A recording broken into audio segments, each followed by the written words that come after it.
suatu yang negatif lah bagi saya di awal wahlatin, kerana tidak menjadi suatu kewajaran untuk kita di tahap ini berbicara dan berbincang isu yang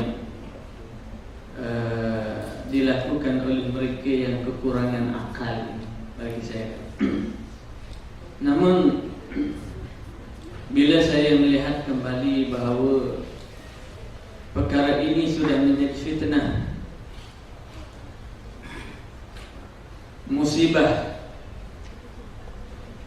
dan gejala yang telah merobekkan jiwa raga kita, merosakkan pemikiran, bahkan lebih dahsyat lagi ialah dalam konteks akidah dan keyakinan kita kepada Allah. Bila kita melihat perkara yang dilakukan oleh manusia ini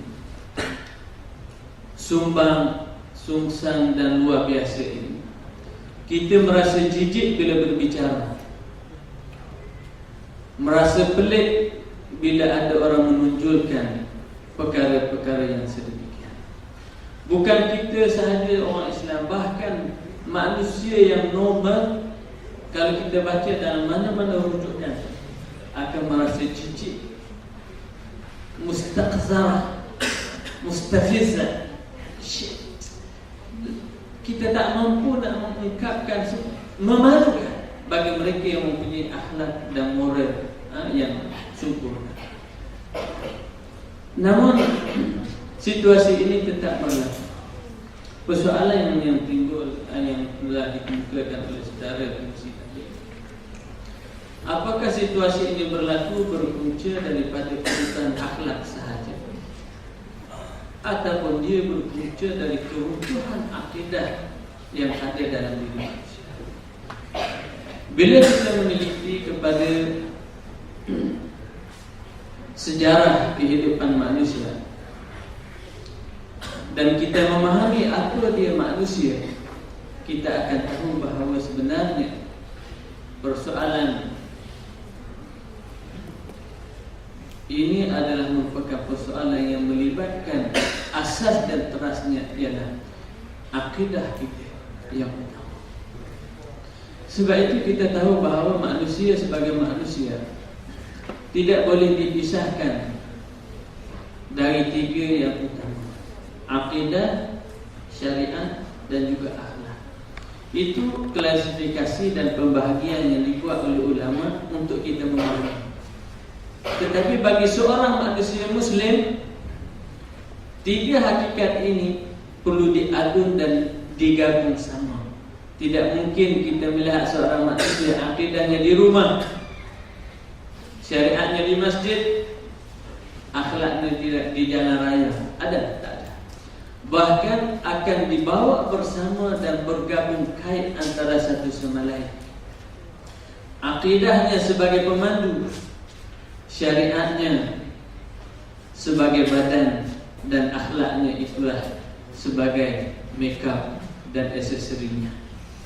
Jadi kalau lengkap semuanya, maka sempurnalah orang. Bila pincang salah satunya, maka kita kata cacatlah dia sebagai manusia. Oleh itu, bila kita melihat yang disebut oleh saudara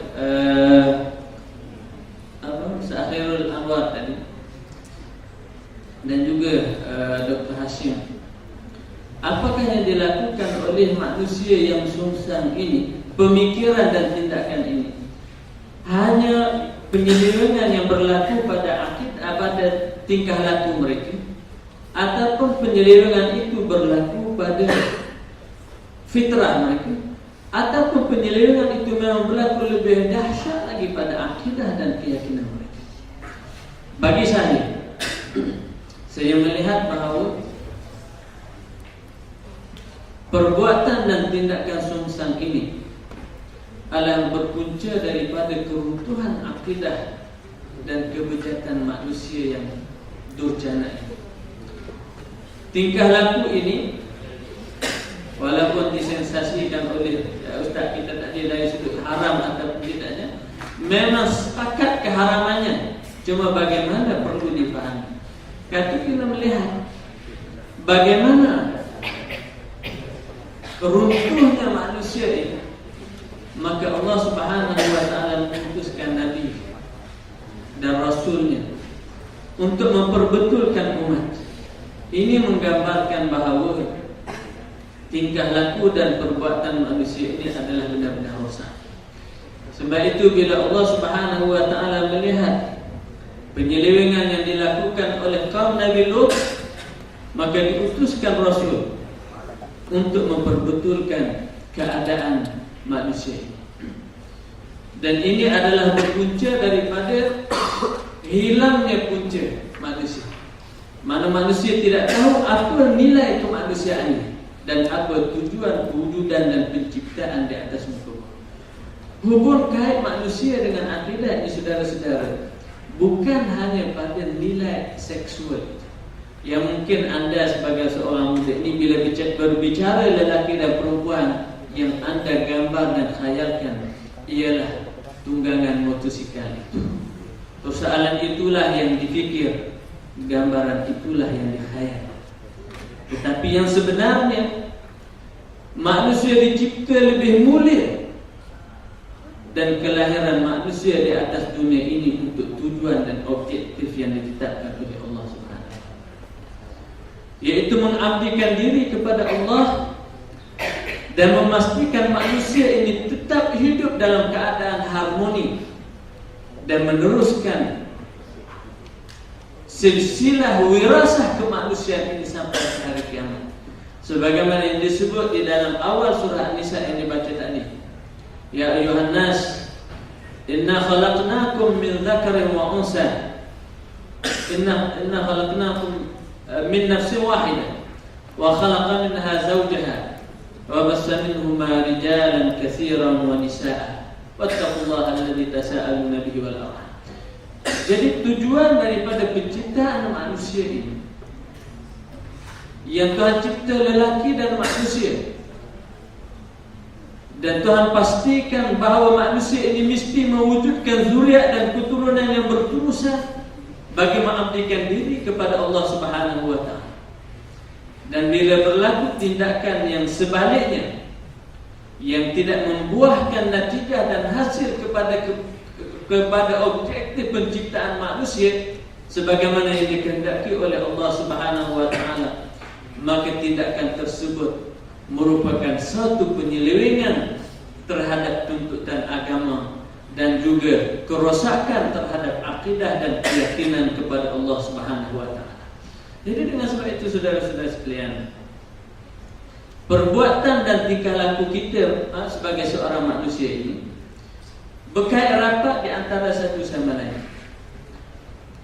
3 rangkai utama yang kita sebut tadi mesti dan wajib tertanam dan mantap tersirat di dalam hati dan jiwa manusia. Akidah, syariat dan akhlak. Seseorang yang tidak memiliki akidah tidak akan dapat kita melihat padanya nilai-nilai amalan syariat. Dan orang yang tidak memiliki akidah dan syariat tidak akan membuahkan nilai-nilai akhlak, etika dan juga moral. Jadi dengan sebab itu, bila kita berbicara apakah manusia sengsang ini manusia yang memiliki akhlak dan syariat dan akidah? Pastinya tidak. Ada yang disebut oleh Ustaz Hashim tadi dan juga Saudara Anwar, bicara mereka yang menganggap diri mereka sebagai sains, pengkaji, pemikir, bahawa mereka yang telah berhadapan dengan masalah seksual ini, secara normalnya mereka berhadapan dengan masalah biologi, masalah maradiyah, penyakit. Mana orang yang berhadapan dengan masalah ini, kata dia, bagi orang yang kajian kedokteran, dia kata orang ini sakit. Jadi orang sakit perlu rawat. Jadi apa perlu nak kena hukumnya? Bahagian mereka yang menganggap pengkaji tentang manusia, yang mungkin disebut oleh Asyik sikit tadi, dia kata sains dia sebut sekarang ni, dah orang dah sebut. Apa yang disebutnya? Dia kata masalah mudah lahirlah betul macam mana?